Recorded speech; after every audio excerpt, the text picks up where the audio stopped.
Son of Bihar कहने वाले मनीष कश्यप मालूम है अब बीजेपी का झंडा ढोने के लिए दम तैयार हो चुके हैं। काहे कि मालूम है बीजेपी के इनको झंडा उठा के धोना बहुत मालूम है पसंद आ रहा है। काहे कि मालूम है मनीष कश्यप है, आप उनका पेज जाकर देखिएगा ना, फेसबुक पर है, वहाँ पे बैकग्राउंड में नरेंद्र मोदी और अमित शाह का फ़ोटो है। इसका मतलब समझ जाइए कि बीजेपी की तरफ से माने में कोई सा भी पक्ष जो है ना मनीष कश्यप का गलत शब्द नहीं रहेगा।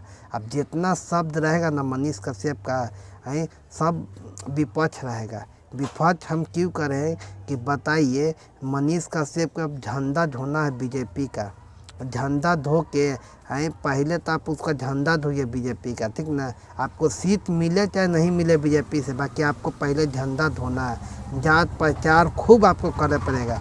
काहे कि पवन सिंह को आप देख लीजिए, इतना दिन से आप लोग माने पावर स्टार पवन सिंह का झंडा धो रहे थे, ठीक ना। अभी तकला उनका टिकट कंफर्म नहीं किया गया था। अब वही मनीष कश्यप काम कर रहे हैं, सोच रहे हैं कुछ बीजेपी तरफ से हम चुनाव लड़े। इनको ये नहीं पता है कि अभी मेरा टिकट मिलेगा कि नहीं मिलेगा। काहे कि माने में टिकट मिलना बीजेपी से बहुत बड़ी बात होता है, ठीक ना। अब वही काम सोच रहे हैं कि हमको मिल जाए विपक्ष से, ठीक ना। हम ठीक है भैया, आप मनीष कश्यप को आप वोट दीजिएगा, ठीक ना। मनीष कश्यप जीत जाएंगे बिहार से, कोई भी कहूँ से भी।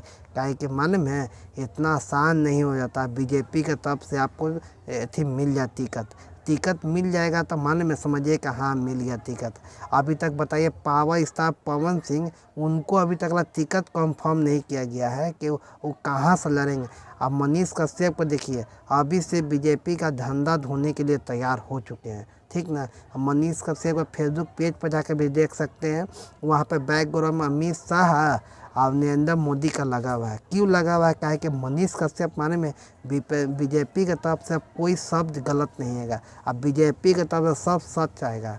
अब मालूम है और अदर विपक्ष टीम तरफ से पूरा विरोध किया जाएगा। आपको बारे में क्या सोचते हैं हमें कमेंट करके बताएगा। मिलते हैं हम किसी और वीडियो में, तब तक हमें इजाज़त दीजिए। जय हिंद।